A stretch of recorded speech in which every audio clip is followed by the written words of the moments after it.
Good evening, officers. Good evening, members. Welcome to our meeting of Cabinet this evening. We have 12 items on the agenda. That is really loud, isn't it? Can you sit down? Yeah, that is very loud.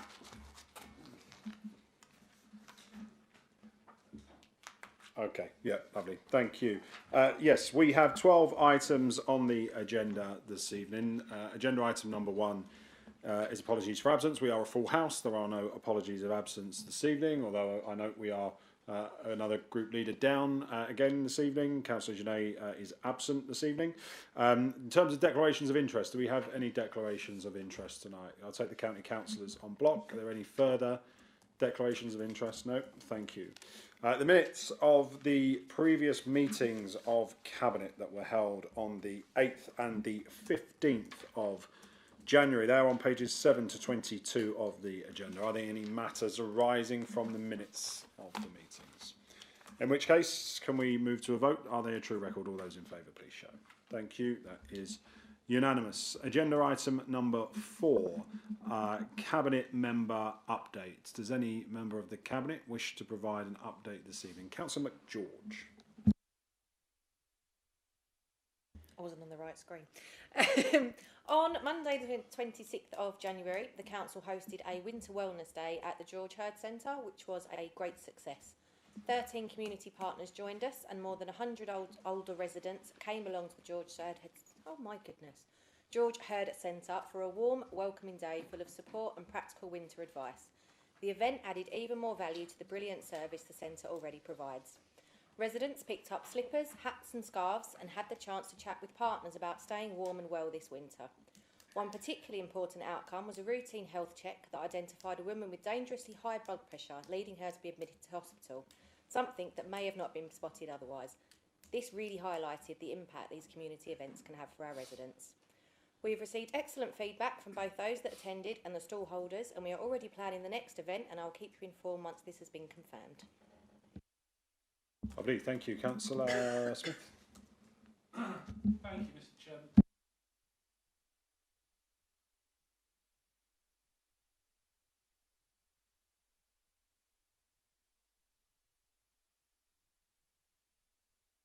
Oh, sorry.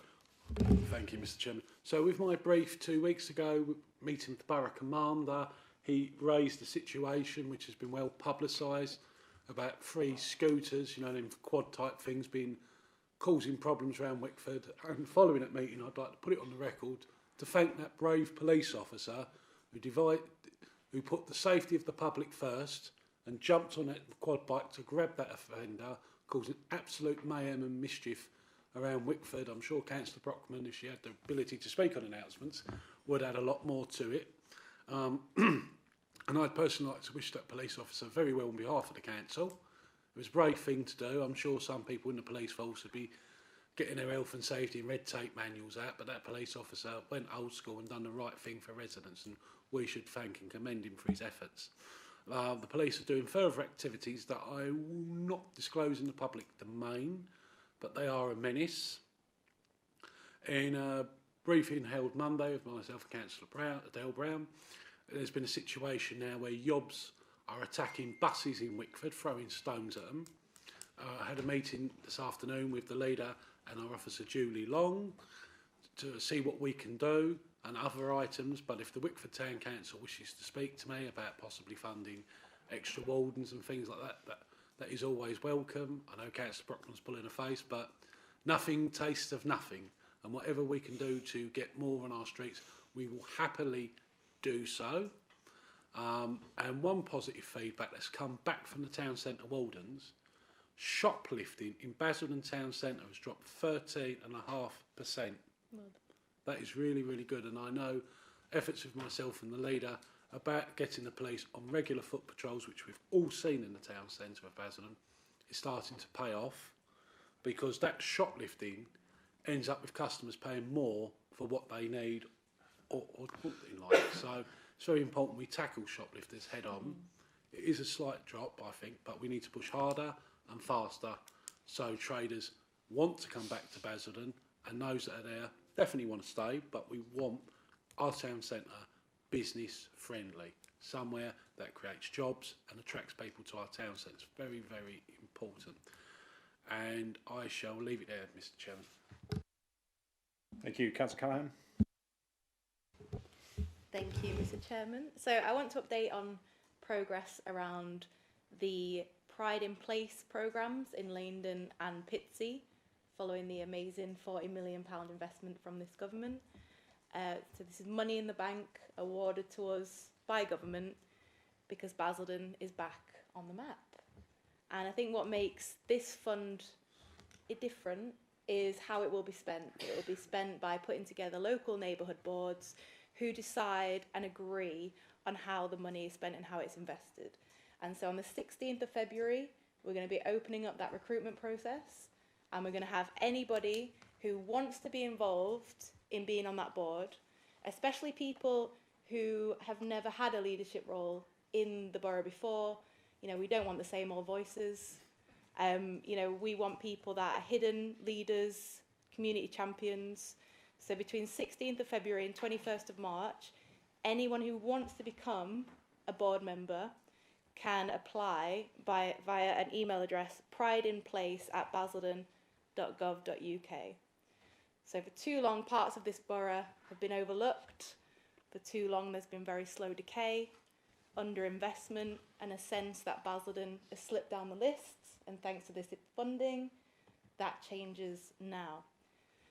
News yesterday that Mid and South Essex NHS have confirmed a milestone expansion in ADHD and autism services, with new providers coming online to cut waiting services for both adults and young people. And again, after 14 years of real-term cuts to NHS funding, thanks to our friends in the Conservatives, who yesterday claimed that this is the kind of DEI nonsense that they will scrap in their tragic alternative budget, with a half-hearted apology because it didn't get the clicks and likes and shares that he expected. Well, luckily, the leader of Reform UK is championing DEI training at this council, and this administration is doing the training. Make it make sense. I don't know who these people are, very confused. But here we are, you know, there's a lot of SEND parents in this borough. It is a very important issue to a lot of our residents, and rightly so. And I'm very pleased to announce that we will be developing a new SEND Parents Forum, and we're engaging partners and bringing that together, and we'll have more announcements on that soon. Thank you. Thank you. Very good. Councillor Power. Thank you. We are in February now, finally, and this month we see National Apprenticeship Week.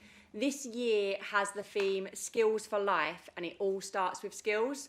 So at Pathways, we're going to be hosting our annual apprenticeship fair, which will bring together a number of employers and training providers with live vacancies. I think it's important to remind people that an apprenticeship isn't just for young people, it is for all ages. So if you're maybe looking at your first step into the world of work, or you are looking to retrain, earn money alongside it, get a whole new career, that is a great place to start. So if you are looking for an apprenticeship or to find out more about how to access apprenticeships, that will be on Thursday the 5th of February from 2 p.m. here in the Basildon Centre downstairs. And I also wanted to share today, as I haven't had a chance yet, that last month we welcomed 180 local developers, businesses and partners to celebrate a year since we first launched the New Futures Network. And this was after a year-long partnership and work and shaping a real future for the Basildon Town Centre. We were joined by the Secretary of State, Steve Reed, to show our ambitions and our plans for the arena, the placemaking and the regeneration. The past 18 months, we have secured £51 million of investment, some of that made up from the Pride in Place, from the government, £172 million of private investment to kickstart the regeneration of the town centre, a £1.3 billion investment for data centre. They're genuinely queuing up to work with us. The buzz in the room and the feeling of hope for the town centre was great, and I think it was really great to be able to share that ambition, and hopefully a number of people have been able to watch the video that is produced that really shows, you know, the ambition that we have in this town centre and the rest of the borough, but also the businesses and the people that are behind that and want to be part of that as well. Thank you. Councillor McGowan. Yeah, I'll be brief. As you all should know, the grounds maintenance contract is being brought back in-house. Work is well underway. And as a result of that, we actually recently went through a procurement exercise for the tractors that we'll be using. And I'm delighted to say there will be New Holland tractors, so Basildon tractors working in Basildon, as it should be. Thank you. Thank you. Councillor Ferguson. Thank you, Leader. I just want to follow on from the comments from Councillor McGeorge and Councillor Callaghan. Monday the 26th of January was a very busy day in this council. In the evening, we welcomed 15 organisations as part of our youth forum back to the council once again, that meets every 2 months, working together on the challenges that are facing young people. And I want to put on record my thanks to all of those organisations that have been part of the youth forum over the last 9 months. I'm not going to name every organisation, because the moment I start doing that, I know I'm going to forget somebody, but they know who they are. And the enthusiasm that they bring to the youth forum, their commitment to young people and championing their causes and their needs across the borough brings out and demonstrates the best of Basildon. I want to pass on my thanks to them. I'm absolutely delighted with the announcement that Councillor Callaghan's made this evening of the Send Parents Forum. Back in July, when we first launched the Youth Forum, the needs of young people with special educational needs and neurodivergent young people was the first topic of conversation, and the willingness of organisations across the board to be able to promote inclusivity and want to create a safe environment for young people with neurodivergent needs. But what was very clear from that meeting was the need for training and ongoing support. I'm very pleased with the organisations in particular. I do want to thank Myotis for the work that they're doing across the borough to be able to promote training opportunities and making activities accessible and inclusive for all young people to be able to thrive. At the last meeting, I also announced our investment in Whitmore Park and the fantastic facilities that are going to transform young people's opportunities in Friends. I'm absolutely delighted tonight to be able to announce another play facility that is going to be able to transform young people's lives and opportunities in Whitford, with the Wick Country Park opening and work taking place on that next week. I want to in particular thank the Wickford residents that have written to me asking and putting forward their case for Wick Country Park being able to receive support in. We've taken that outside of the area committees to be able to make a judgment call on because we believe that Wickford deserves the best play equipment that it needs. And I'd also like to be able to thank the late Councillor David Harrison for the contribution that he made as a councillor to Wickford and the content championing of Wick Country Park that he did. Thank you, Leader. Very good. A couple of updates from my portfolio as well. The first is just to let people know, or to remind people, that the government has given us £40 million for Pride in Place, 20 million for the Five Links area of Lee Chapel North, and 20 million for the Chalverdon area of Pitsea. Last week, the government gave the council an initial £300,000 to begin the process of putting together the neighbourhood boards. So that work is now underway. And we were delighted to welcome a civil servant from MHCLG to come to Basildon last week for a visit and a tour of those areas.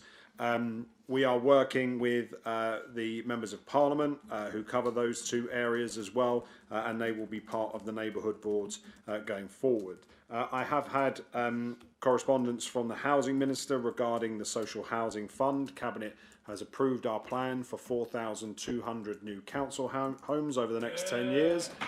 That will clear the waiting list, and it will mean that the government needs to put £500 million into our bank account, and we will be lobbying them. But we have been engaging really positively with those ministers and civil servants, and we have seen the formula. I think what we should now look to do is convene a social housing conference with all of our partners as we prepare for taking that forward and when the bid officially opens. I want to place on record, because often in this chamber they get a bad rap, I want to place on record my congratulations to my colleagues over at Thurrock Council, who have done an absolutely amazing job at turning round a council that was treated like a circus and a casino by the last Conservative administration. They have reclaimed £661 million of debt in the last few weeks alone, and their progress is going at such a pace that the government have now written to me and to the Chief Executive, alongside all leaders and Chief Executives across Essex, to tell them that they are satisfied that the commissioners will be coming to an end and they can move towards the recruitment of a permanent Chief Executive as well. So that is a really, really positive step for our colleagues in Thurrock who've done really, really well. I also think it is worth us noting that at full council last week, we were asked to consider a motion. The motion that was presented, that the council confirms democracy matters above all else and regular mandates from the people are essential. Therefore, this council confirms it wants to hold elections in May 2026, and we were asked to reconsider this point. Of course, we held a cabinet meeting on the 8th of January. We also went to the Overview and Scrutiny Committee, where we debated a petition that had been signed by around 2,000 people from across the borough. We had the full council meeting last week, where I updated through the announcement section where we are in terms of the structural change order, and the pathway, the programme of work that needs to be undertaken in order for this council to deliver LGR smoothly and safely.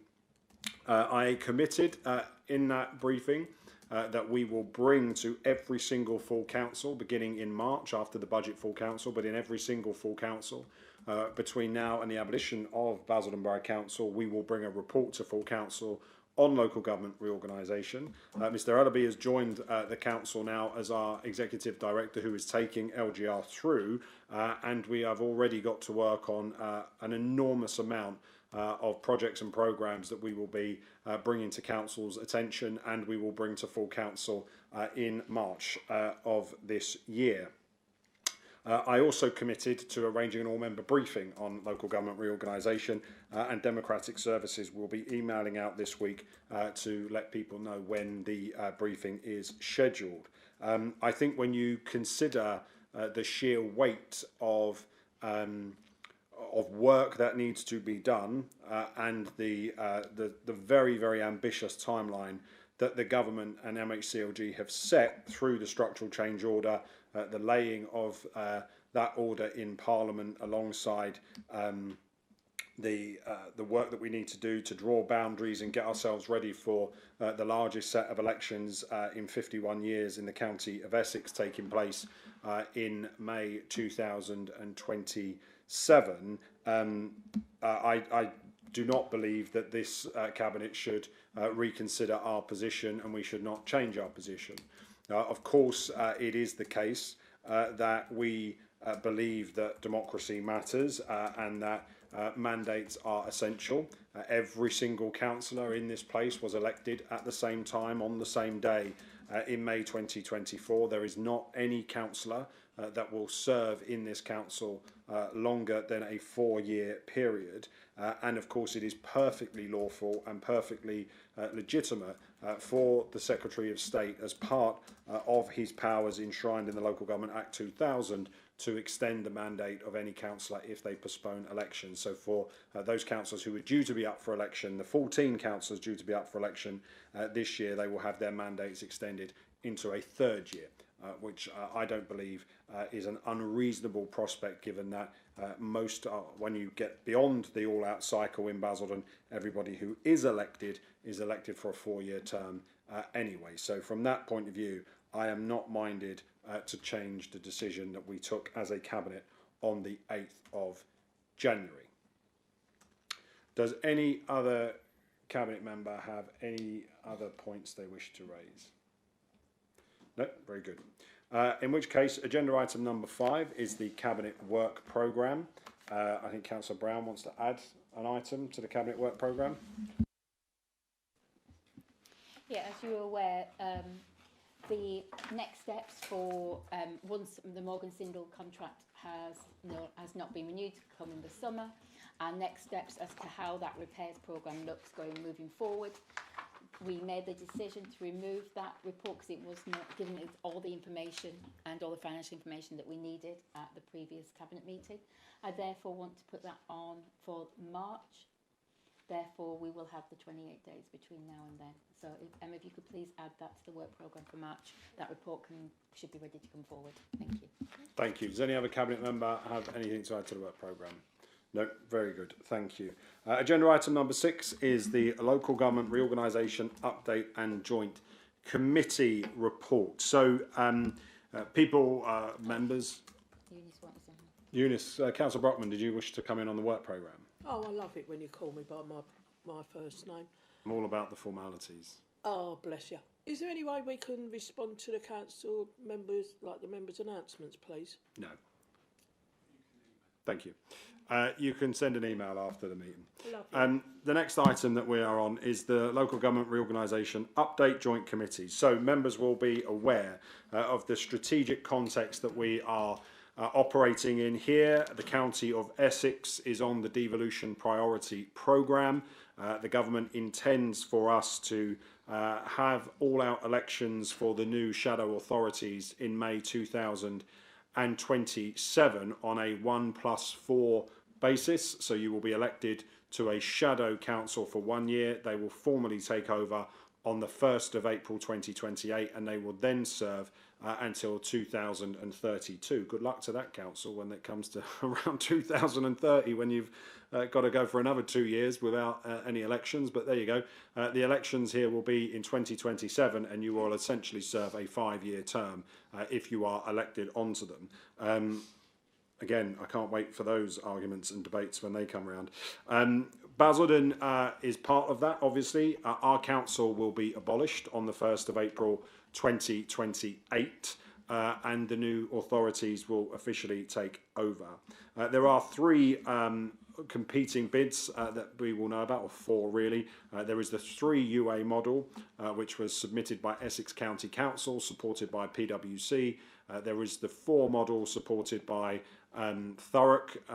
There is another 4 model, I think, supported by Rochford, and then there is the model that is supported by the overwhelming majority of councils in Essex, and who knows, after the 7th of May, may even have the support of the County Council as well for the 5 unitary model.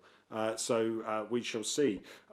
But we here in Basildon are taking ourselves through the largest reorganisation in 51 years. And to do that, the government is very clear that we will have to create joint committees. They will have statutory powers, Section 24 obligations. We will all have to, under law, cooperate and work together. There will be a duty to cooperate on all councils, and they will have within them, from March this year, when the new councils and the new configurations are announced, they will have key decision-making power. As we move towards the budget setting for 2027-2028, as an example, we will need the approval of the joint committee in order to take that budget through and to make big decisions. This council, this cabinet, these members will not be able to make major spending decisions or sign major contracts after the structural change order is passed in Parliament in October of this year. So as I have repeatedly said, Basildon Council is being wound down. It is being essentially liquidated. It will not exist in its existing form after the next 7 or 8 months' time when the structural change order is passed. Just to give people some background in terms of the different working groups that are already underway but will ramp up as part of this process.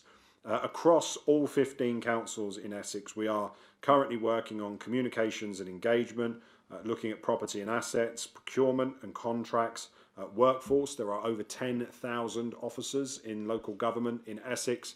There are tens of thousands more in the supply chain in local government in Essex as well. There are different commercial arrangements that councils have. We ourselves here are moving to a couple of LATCO models, and similarly other councils will have shared service operations. We have one with Brentwood. Obviously there isn't any configuration that puts Basildon and Brentwood together, so we will have to work through what happens with that relationship and partnership. Digital technology and data, finance including local government pensions, which is a key one. The legal and governance, so again looking at things from everything from elections to boundaries to wards to the structural change order and how that is going to work. There is strategy, business planning and performance. There is transition planning and the PMO. There's obviously also things like planning, local plans, all of those things which are being worked on, spatial plans, strategic plans, and of course conversations about the potential for new towns in the southwest and the northeast of the county as well. Internally, Basildon Council has been preparing for this for much of the last year, ever since we were placed on the devolution priority programme last February. We have an LGR core officer board that exists of those executive directors, some of our ADs and senior officers from across the council. This obviously is feeding into the budget setting process as well in terms of the MTFS, but we did approve, or the ONS committee approved an LGR working group as well, so overview and scrutiny will be looking at that. But the core part of this is around the joint committee, because I do think this is something that really does need to be understood, and I understand it's not the sexiest of topics to talk about, but creating these joint committees, which are statutory bodies that are required under the structural change order, they are really, really important. We are going to have them in shadow form. There are many councils that are already working in shadow form. So Braintree, Colchester and Tendring are already working as a shadow joint committee already. Brentwood, Chelmsford and Malden have already been doing this for much of the last year. And it is critical that Basildon and Thurrock begin work together quickly so that we can start making some of these key decisions about how the new authority will be taken forward. In terms of the timeline, as I said in the speech at full council, and I've said again this evening, we will get a minded to decision from the government in March, so next month now, and we will have the opportunity to comment on it, but what the government decides is likely to be the decision. We will also, those joint committees will begin appointing senior officers. So clearly we will have to appoint things like a Director of Public Health, a Director of Adult Social Care, a Director of Children's Services, a new 151, interim Chief Executives or Chief Executive. All of those different officers that you would imagine have to be appointed across those new councils and new configurations, and it will be the joint committees that take that forward as opposed to this council. The exact composition. Yeah. The exact composition of the joint committees is still being decided, and there will be a vote taken by the Essex Leaders and Chief Executives group on what that will look like, and that will be fed into the government as part of the structural change order as well. Just looking at some of the other timelines members are aware of, we have, as the report talked about, we have dedicated significant money to this. We also received just over £500,000 in capacity funding from the government, which is currently managed by Harlow. They are the secretariat for that funding, so that helped to put the business cases together in March and then again in September. But we know that the government has also pledged future funding for capacity as we prepare for local government reorganisation. I'll pause there and I will take questions first from the opposition groups. Does any member of the opposition have any questions? Councillor Barnes.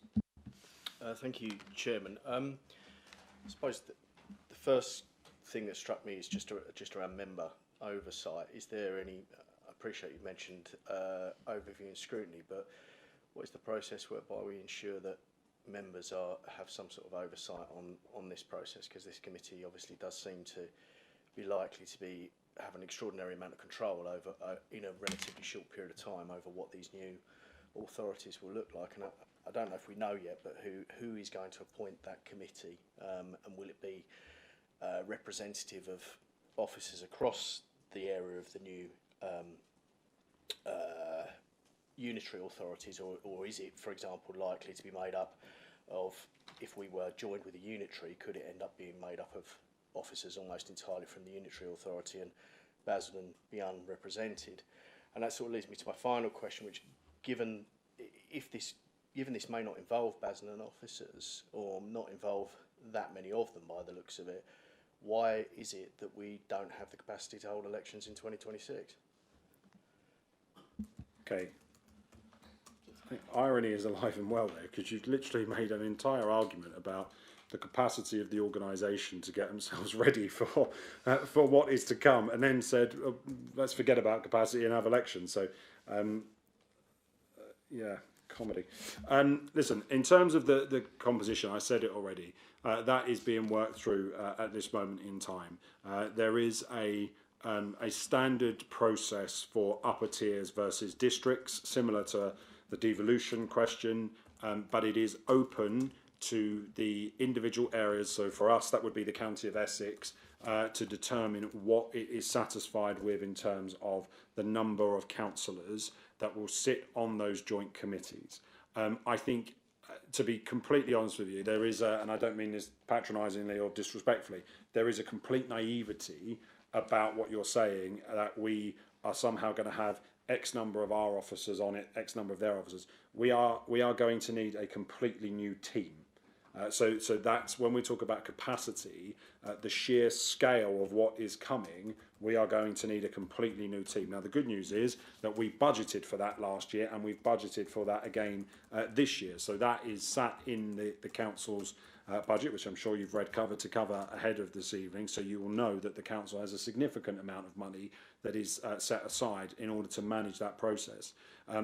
In terms of the decision that is made, it will be made at LC in terms of what the configuration is. So every council leader in the Essex Leaders and Chief Executives Network will have a vote, and we will decide what that is. Ultimately, it goes to government, and part of the structural change order is that the government will decide on the configurations of the joint committees, on the voting powers, on those numbers. But it is obviously, in all cases, in recent times, they have been minded to accept what the places going through reorganisation have asked for.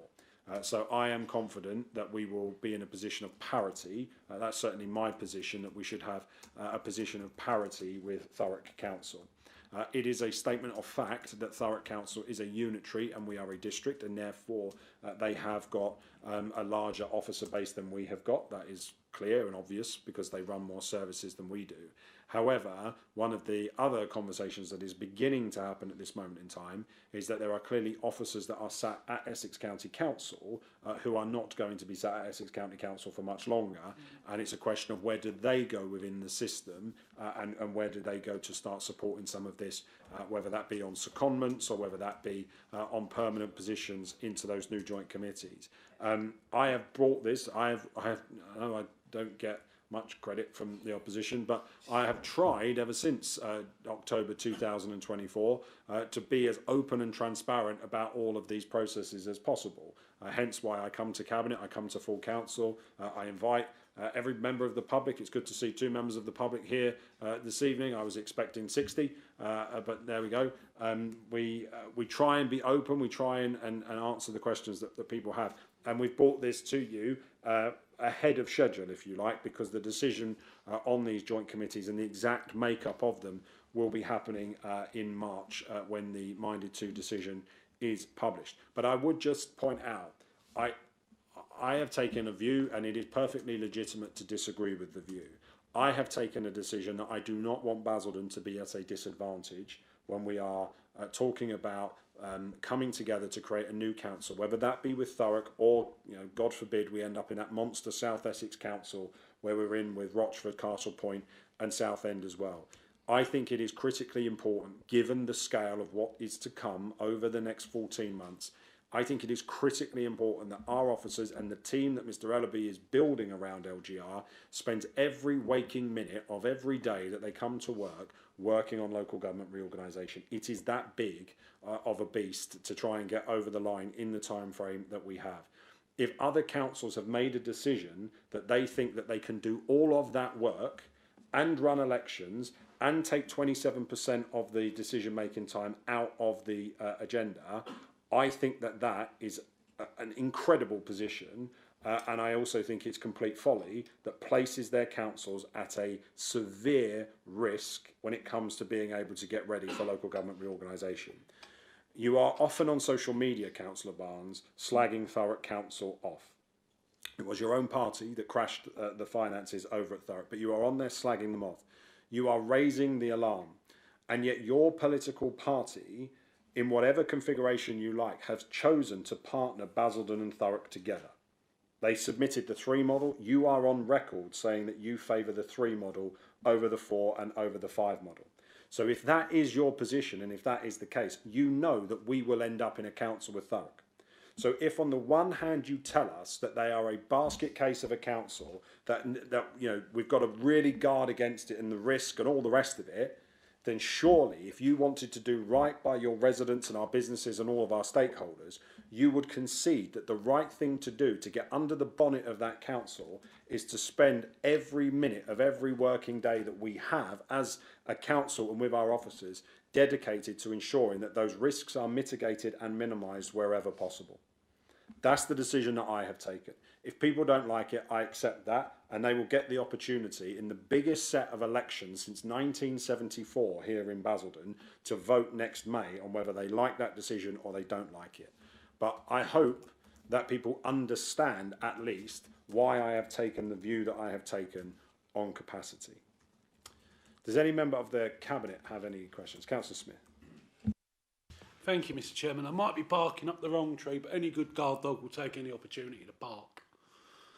Essex County Council are clearly now introducing a policy of scorched earth and pushing their expensive problems to the new authorities. And I'm talking about highways. I can cite 2 cases. One the press spoke to me today about, the Fair Glen interchange on the A127, which is desperately needed. But, sorry, Mr. Chairman, and it's desperately needed, but County has now announced manana, because come May 27, it won't be their problem. In my division, anyone who drives from Lee Chapel South to Langdon Hills along Mandeville Way, that should be called Barnes Wallace Way. You like this? Because the road is distorted. It should have been fixed towards the end of last year. County's come back to me today saying the very worst patches, just the very worst where the distortion is. It's not potholes. The highway surface is collapsing. They're just going to fix the very worst little patches. And they said the main repair to fix the fault will be done in the future, which is code for once County's abolished, they will fix it. And what I am concerned about, and they've done this every single county election year, is the divisions they're worried at. They play party politics at County Hall and go, oh, we're a bit worried about that seat in Epping. Spend some money, spend some money, spend some money. Oh, that seat in Chelmsford looks a bit siffy. Take it from the Pitsea division, take it from the, you know, Langdon division, spend it there, spend it there, spend it there. So my question to you is, now I've pointed out the problem, will this joint committee be able to say to County, oi, no. If a pothole's bad in Basildon, it may not have a posh postcode, but it's getting fixed. Duke Street is in a perfect condition in Chelmsford. It doesn't need any more of Basildon's money and roads of that ilk spent with Basildon taxpayers' money, because in my view, they are operating Operation Scorched Earth. Thank you, Councillor Smith. The powers of the joint committee will be over contracts and procurement. The day-to-day operational side of those councils must still continue. So, for example, we will still have to run planning meetings, licensing meetings, etc. here, and Basildon Borough Council will still, until the 1st of April, the 31st of March 2028, we'll still have to make those decisions. So the decisions on which potholes get filled in will still be an operational decision at County Hall. Clearly, I have written to Councillor Bentley over the highways contract. I think it was completely wrong for him to go and tie the future councils into those contracts, but As always, you can't necessarily rely on Councillor Bentley to do the right thing, can you? So he has proven yet again that his final act as the leader of Essex County Council is to give us all a 15-year contract for a highways operator that hasn't exactly done a great job, have they? So there we go. Any other Cabinet member on this item? No. In which case, the item is for noting. Consider it noted. Agenda item number 7 is the draft general fund budget and council tax setting. I had taken this to the overview and scrutiny committee last year. As is customary at this time of the year, everybody likes to keep their powder dry before the full council meeting next week, which I'm sure will be fun and games again. The main headlines really for us is that we are protecting the area committee budgets again going forward, which I think is critically important. We face a pressure in temporary accommodation. Although the numbers of people in TA are stabilising, the costs per night to place people in temporary accommodation have risen. We are also in a situation where we knew that there was going to be a lag in the number of residential units coming onto stream in 2025-26, and that has proven to be the case. I think it is important to say that alongside this report, we should place on record our thanks to Ms French and her team for everything that they have done to put this budget together. I think it was perhaps not the job that Ms French thought she was walking into a year ago, that she was going to be the acting 151 and having to set this council's budget, but I am grateful to her and to all of the officers for helping to put this together. One of the things that we are moving towards as part of LGR is a modernisation programme, and so again we will bring forward in the new financial year further details and information on some of those changes to help close the future year's budget gap.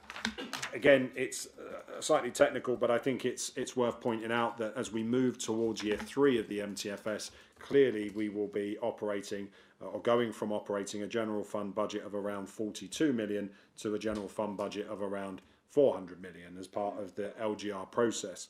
So those costs will change as we move into that MTFS. I know this is going to come as a major disappointment to people, but the council has continued to perform well in terms of its commercial assets.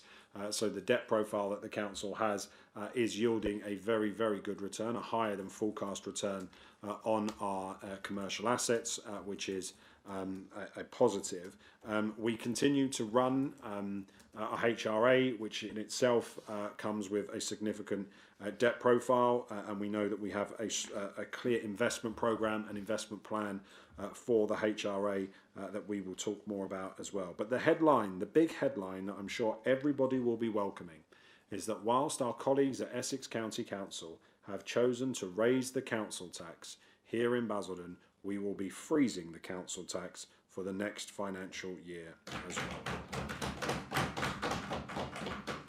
With that, are there any questions from the opposition groups? Councillor Brockman. Had to do it.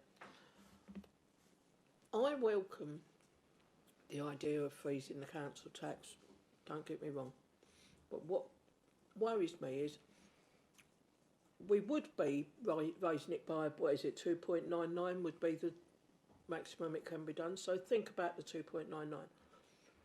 If you don't raise it, there's going to be money that's missed out, and you can't get that back next year because it's lost, isn't it?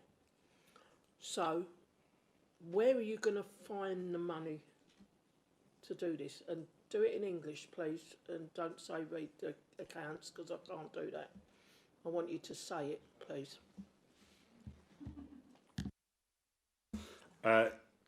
You're right that if you freeze the council tax, you don't bring in as much money as you would if you raised it by 2.99%. That is true.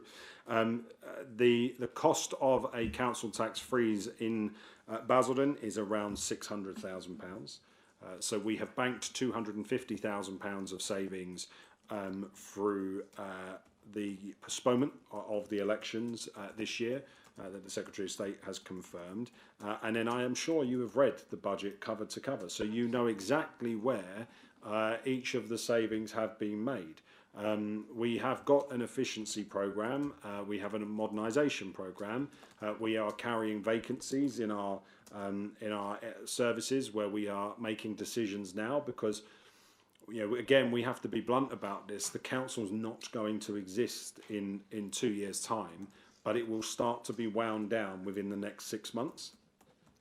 So therefore, we have to make decisions as councillors and as a cabinet about where are we going to continue with things, where are we going to divert resources, and where, for example, were we planning to start projects a year ago or 18 months ago when we came back and took over the administration that frankly now there's no point in doing because they're not going to come to fruition by the time we get to the 1st of April 2028. So there are a number of those projects that you can see for yourself in the budget. I'll talk more about this next week at full council.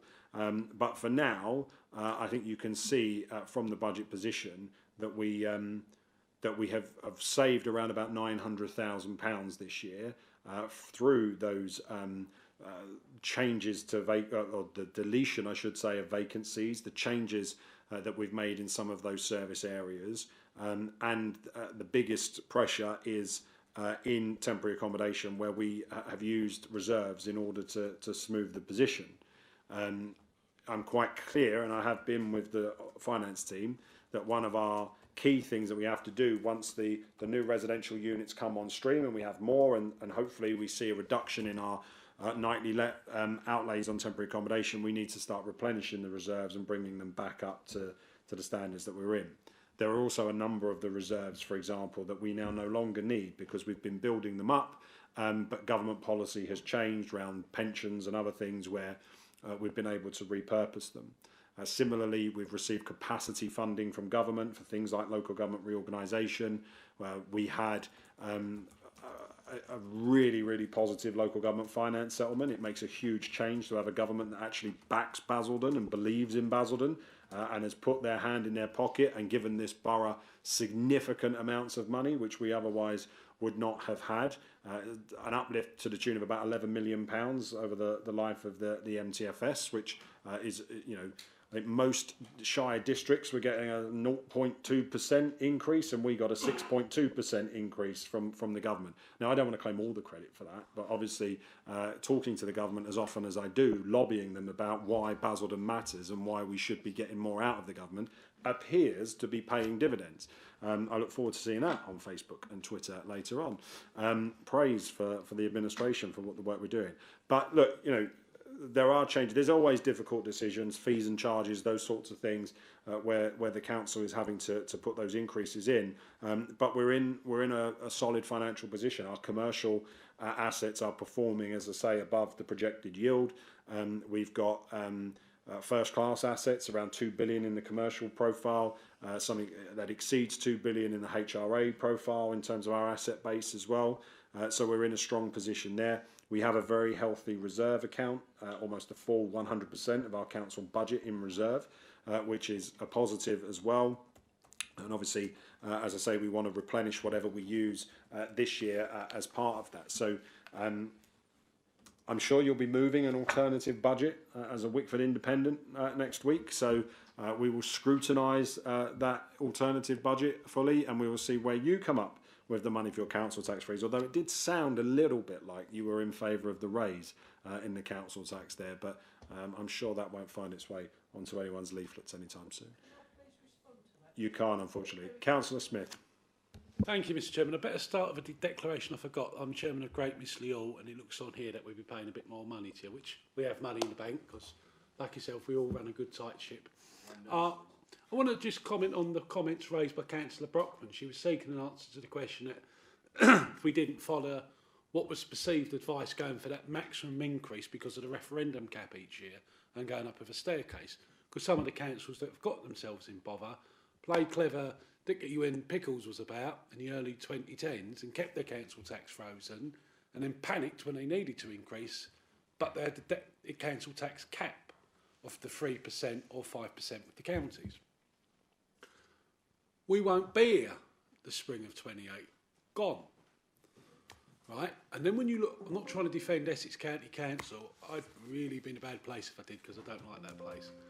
and they're going for that 4% increase in council tax. Well, that will be a part of their overall package. Yep. It's not I will be voting against the increase at County Hall, but that comes a part of it. And the other side of the coin, for Councillor Brockman's reassurance through the chair, is that around three quarters of our council tax bill goes to County Hall to be squandered on other areas apart from this borough. And they throw a few crumbs back at us and tell us to be grateful. So, come the 1st of April 2028, Basildon's money, apart from the police and the fire, that residents pay in the council tax, stays in the borough. A greater proportion of the business rates stay in the borough. So it will be a win-win-win. So I'm confident that this is sound, the future is sound, and it will be down to what the people do in May 27 if the people they picked are sound enough, but we don't even know who's on the ballot paper, so we can't make comments.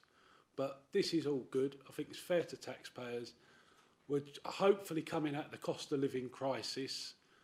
Mortgages are ever so slowly coming down. Maybe someone should have a chat with the Governor of the Bank of England and introduce them to real people. And he might want to take the interest rates down a peg or two quicker, right? And we're going to see some things coming down, but anything to make life more affordable has to be done. And it's a shame County's going for that increase. Of all the millions upon millions sitting in reserves and other things they could have done, it would have been helpful to help every age group, demographic get through, hopefully, what is the tail end of this cost of living crisis. Thank you, Mr. Chairman. Thank you, Councillor Smith. You're absolutely right. The cost of living crisis is still real, and it is still biting many of our families in the borough. And so, if we can help to save some money on the monthly bills, then we should do that. Any other member on the budget? No. In which case, the recommendations this evening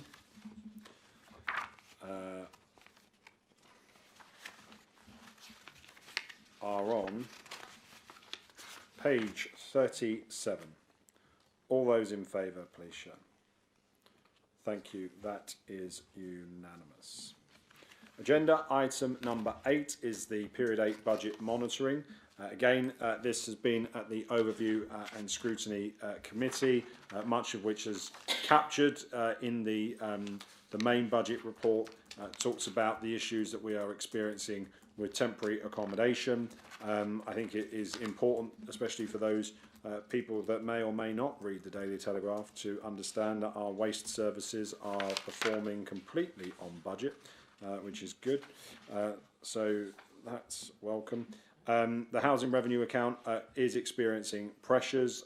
Lots of that is to do with compensation for the legal fees for the repairs and maintenance and the disrepair claims.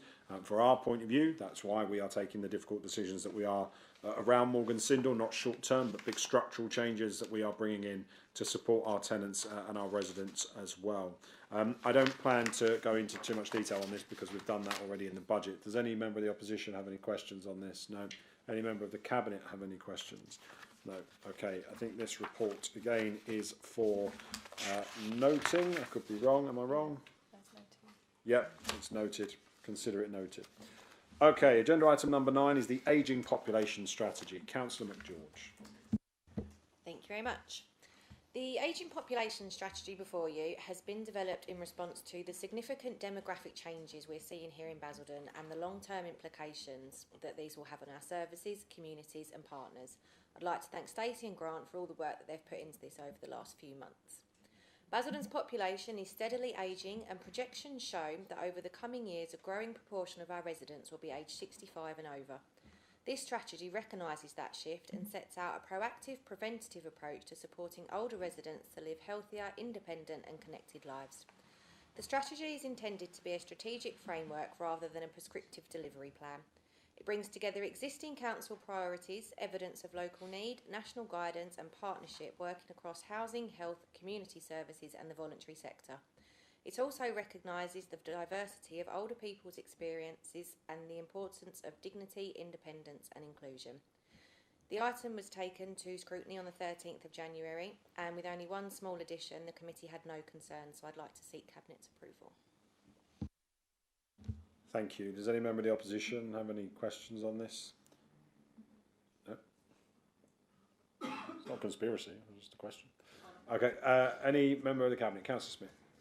Thank you. As an advocate on this item, one thing I've always found as someone who's been a keen allotmenteer until recently, because I changed, and I couldn't do a Boris because my allotment in the borough had a rule. You had to live in a certain specific ward, and I changed wards, like to live, and I weren't going to do a Boris and go, oh, I'm a councillor, I don't live in Langdon Wall, so I can't have an allotment. So I had to be good and say, I'm very sorry, I spent a lot of time here, there's the keys, and walk away.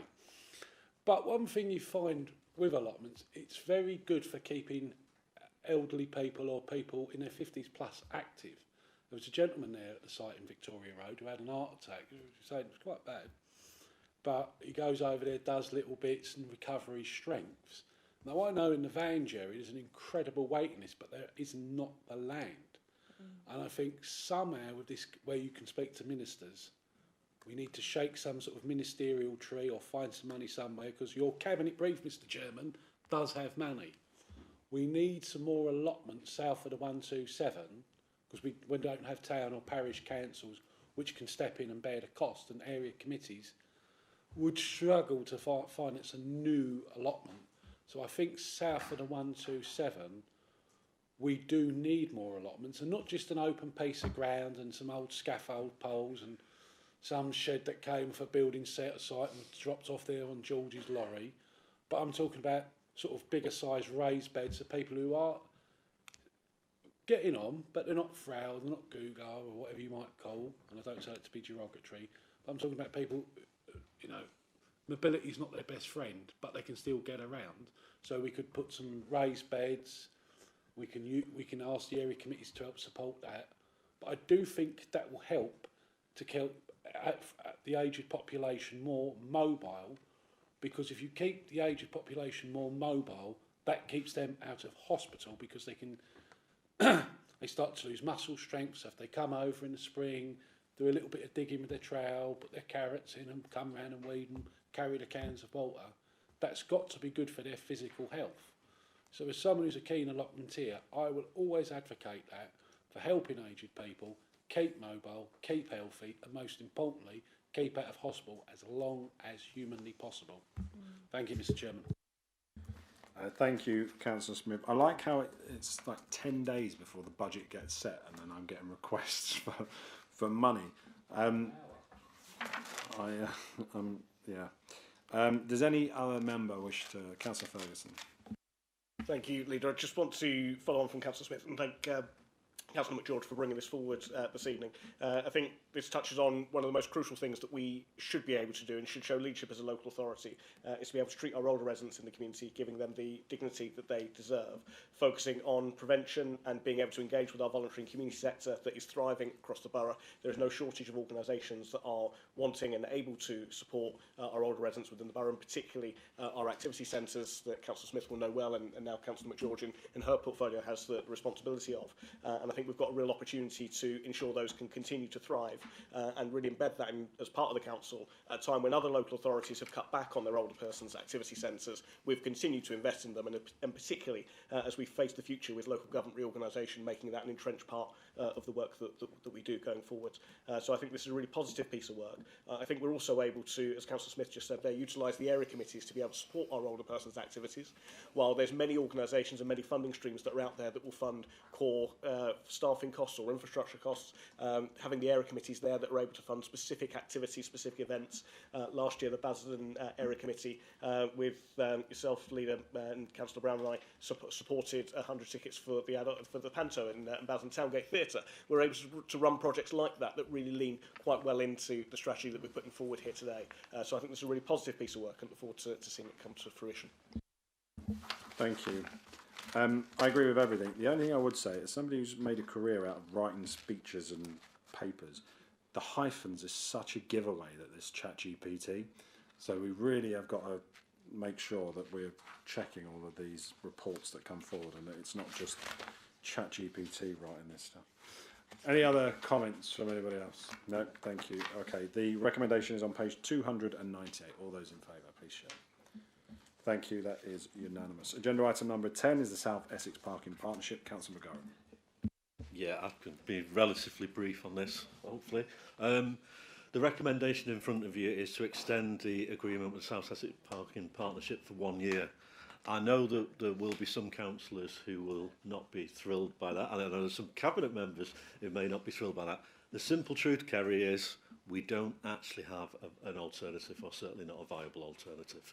The fact is, the time to sort out our parking issues, back to what the leader was saying, when local government reorganisation happens, if we were to withdraw from the South Essex Parking Partnership, all that would happen is we would lose what little voice we've got. Essex County Council would do us over again and just renew the deal with South Essex Parking Partnership. So nothing would change apart from we would have no voice. And if we were to try and introduce any, our own parking measures, where's the money coming from? So it's one of those issues that not everyone might be thrilled by what's in front of you tonight, but it's a sensible thing to do, and it means that come the end of March, when we find out what the new unitary authorities are going to look like, then the real work on what we do going forward about parking can come to fruition, and there may be some legislation changes as well that will help us in that regard. That's all I've really got to say, so if there's any questions.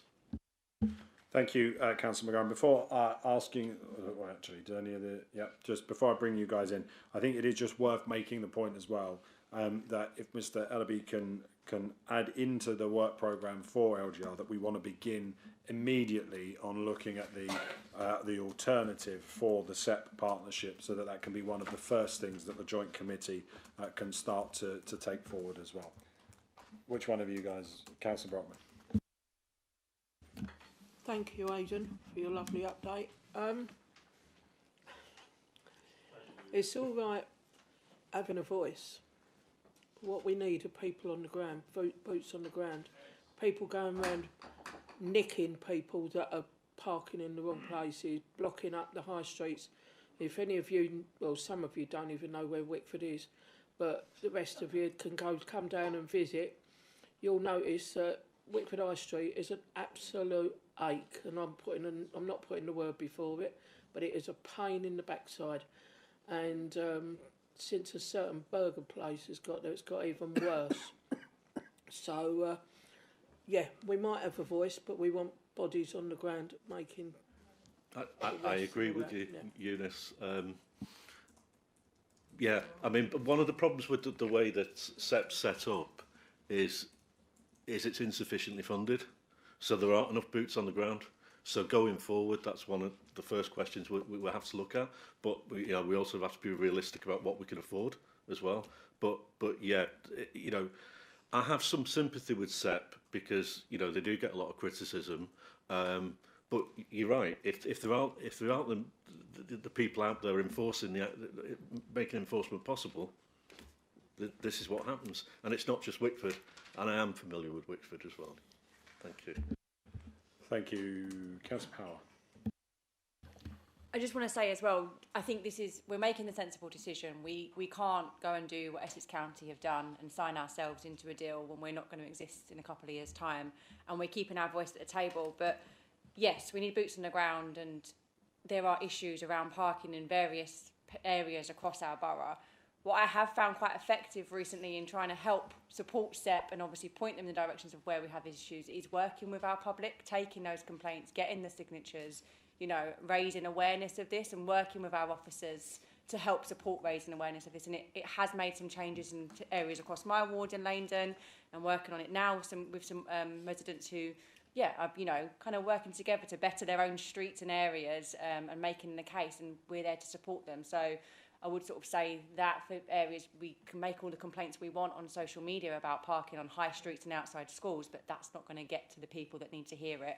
So, actually coming together and working with our residents to raise where the hot spots are and the issues are, I have seen some results in that, and SEP have listened and, put action into those areas. Can I just say on that very quickly as well, I neglected to mention that in terms of South Essex Parking Partnership, I at the moment represent Basildon Council on there, so if there are issues that you want raising, I'm always happy to raise them.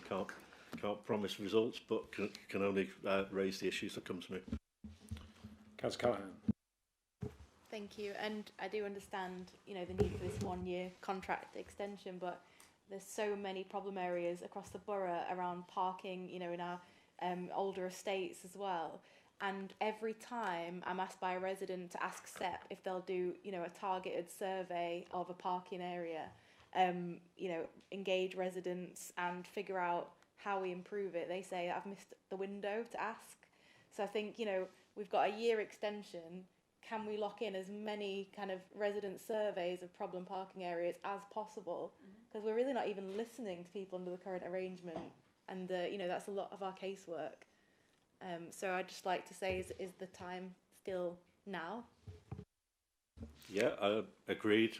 I mean, what I would say as well is uncomfortable truth is sometimes when residents want parking restrictions, when they're asked to fill in the forms and all the rest of it, and are faced with what the parking restrictions are going to mean, they don't always want it. And let's be honest as well, Billericay probably get more parking restrictions put in place than anywhere else, because the residents there are a bit more focused and demand it to be done. So we need to work with our residents better so that they realise what's involved, first off, and then do it. But I mean, going back to your original point, our estates were designed when people had one car, if that, and now there's 2-3 cars every household. So you know, there is a systematic problem there that is difficult to overcome. But yeah, in terms of working with residents, we probably need to be more vocal. We need to explain what is involved, because it just leads to frustration otherwise. Councillor Smith. Thank you, Mr. Chairman. I don't wish to be awkward with my colleagues tonight, but I will be voting against this. The sooner as I call them, the Snowflake Parking Partnership, because they only employ snowflakes as traffic wardens. I have seen them outside Lee Chapel School, tap on parents' windscreens, parked on double yellow lines, very nicely, tap, tap, tap. You know you shouldn't be parked there. And the parent rivel their hand round like this and raise a digit. You can guess which finger. And they walk off. Right? I've presented a petition with Councillor Brown that this council gets rid of them, because my constituents in Lee Chapel South, with my county hat on, don't have a morning and rush hour bus because the Nares is one big car park. James Hendry, through the chair, was kind enough after that petition to put that petition to SEP, sort of like, you're fired, and they done a 2-week purge. And I read the report, 12 pages or so. How many parking tickets do you think they dished out over these 2 weeks?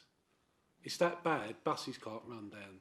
The Snowflake Parking Partnership, 23 tickets. And they say that the teachers, university educated people, professional people who spent their life learning things and then being taught how to teach things to make our next generation smarter than our generation, have got to play traffic warden because the Snowflake Parking Partnership doesn't have the minerals. I moved here from a London borough, and this is like a parallel universe, because you could be just parked somewhere for a couple of minutes just to pick something out of a shop, bang, a ticket, and you accepted it. Here it's the total opposite. You could park on, like, outside a doctor's surgery, stopping entrance, people coming in and out. Cherry Down is supposed to have a 24/7 parking restriction. Yeah. They don't go down there. And I think to myself, if this was a London borough, I'm not saying we should be a London borough, but just for example, it's the nearest comparison, they would have traffic wardens out at 2 o'clock in the morning going, right, who is parked illegally on this street that was one way that has been made 2-way with a bus garage? Bang, bang, bang. Not to punish, but to enforce. And if you look at what Tony Ball done many years ago when he was the leader, he went after smokers. And now you don't see people dropping cigarettes in the town centre. So if you've got good enforcement, well, not as many these days, Councillor Callaghan, but if you have decent enforcement, it solves the problem. And just to comment on what Councillor McGurran said in response to Councillor Power and Councillor Callaghan about getting new parking restrictions, admittedly in their defence, a traffic regulation order costs £5,000, which is why residents, when they ask for a set of double yellow lines to protect a junction, it needs protecting. The Snowflake Parking Partnership says, we're not going to do it, ask the police. And we all know the police have got better things to do than going around issuing £50 fines. where the local police force doesn't see the money. So Unitary will solve this problem, but to be fair, they're no good. And I would give them the Donald Trump, you're fired, because they're no good. Okay. I think what we should reiterate is that we will begin work immediately with our LGR PMO to look for an alternative to the South Essex Parking Partnership. And who knows, we might even call it the South West Essex Parking Partnership if we get what we want out of the government. Are there any further... As long as it's not called ICE, that's fine by me. Right, okay, on that cheery note, the recommendations are on page 317. All those in favour, please show. All those against. Thank you. That is carried. Agenda item number 11 is the corporate enforcement policy. Councillor Smith. Thank you, Mr Chairman. As with all these policies, Council has to renew and update to reflect changes in legislation, responses from our partners, in this case the police, the Council's antisocial behaviour team, any odd bit of political decision making. I worked with Councillor McGarren. There were some things in there that we raised our eyebrow about because we want this in plain English, that everybody understands, because if someone's got a problem with an antisocial behaviour neighbour, they look at our greatly improved website, thank you Councillor Power, and when they want to look up what is the Council's corporate enforcement policy, because if, say, you've got an antisocial neighbour who wants to play loud music and smoke backy till 4 or 5 o'clock on a summer's morning, we wanted that in the plainest form of English possible, and ready to take any questions from members. Okay, thank you, Councillor. I think I can agree with everything apart from on page 375. I can't get on board with that photo of you. You've done much better than that now. You're half the size now than you were in that picture. Anyway, that's another story. I'll get clipped up for being fattest or something there, won't I? That'll be on social media later. Any member of the opposition with any questions? Councillor Barnes. Just a general point, following on from what you said before, I must admit I noticed in this that there's a bit of ChatGPT shenanigans in this one. So we've got enough speeches being written by ChatGPT. I think we'd all prefer it if reports weren't. So that was my only point. But the overall policy itself, I've got no concerns. Well, it reads like Councillor Genet's written it, doesn't it? Any other member? Okay, well, the recommendation then is on page 300. Oh, go on, go on. So, in response, I do not write the reports. Myself read it, and Councillor McGarren was involved with the reading of it. I do not even know how to do this ChatGPT, but if it stops members of this council who are now former members, and there could be possible future members, I refer to former members Councillor Stephen Hilly and Councillors Frank Ferguson. I do not wish to be derogatory, but they spent 90 minutes at a licensing meeting doing their take on Carol Vorderman, going over every comma, full stop and punctuation mark. Myself and former councillors Chris Jackman and Katie Block were so bored I pulled out a vape in this room and started vaping, and nobody noticed it was so bored.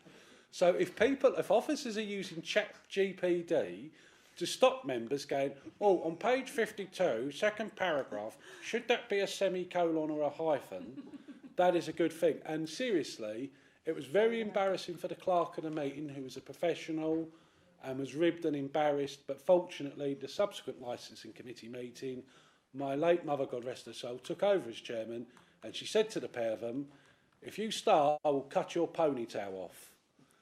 And she kept it to it. So I know people criticise ChatGPT, but if it stops that sort of thing, and I don't recall you was there, it's a very good thing. And I'm glad no one's got any serious questions about this, not because I'd like to dodge, but if you feel this is a good, positive way of keeping this borough safe, I am pleased about that. And what I would also add, that if any member has a problem in their ward, because Councillor George Jeffreys asked a question about Wickford, he was unable to answer the question, but I spoke to him after the meeting to say, look, the offer is open. If there is a problem with antisocial behaviour in your ward, you haven't got to wait till full council. Send me an email. I better still pick up the phone, whatever is convenient, because the sooner we know about a problem of antisocial behaviour in criminology, the sooner we can do something about it to make everyone's life better off in this borough. Thank you, Mr. Chairman. Thank you, Councillor Smith. I think we just need to delete the hyphens. Just put the commas in. It's anyway. I'll stop moaning because Mr. Taylor and Mr. Hendry don't look very happy with me. The recommendations are on page 364. All those in favour, please show. Thank you. That is passed. Our final agenda item this evening, agenda item number 12, is on the extension of the matrix system for the temporary recruitment. This is a fairly straightforward report. We joined with the managed service in 2023. It is managed by Essex County Council. We'll see what happens to this service as part of LGR. But we've made around £1.3 million in accumulative savings since that time, and the proposition here, particularly given what we've just been talking about in terms of the new teams needed to help us get through LGR, the idea is that this is in place for 2 years. So that we can give the council the flexibility that it needs with temporary recruits as we go. I'm not intended to say anything else. Does any member of the opposition have any questions on this? Does any member of the cabinet? Very good. In which case the recommendations are on page 397 and 398. All those in favour, please show. Thank you. That is unanimous. Thank you to the member of the public who's braved it and stayed all night. Thank you to officers, members, and we will see you all again next Thursday for full council.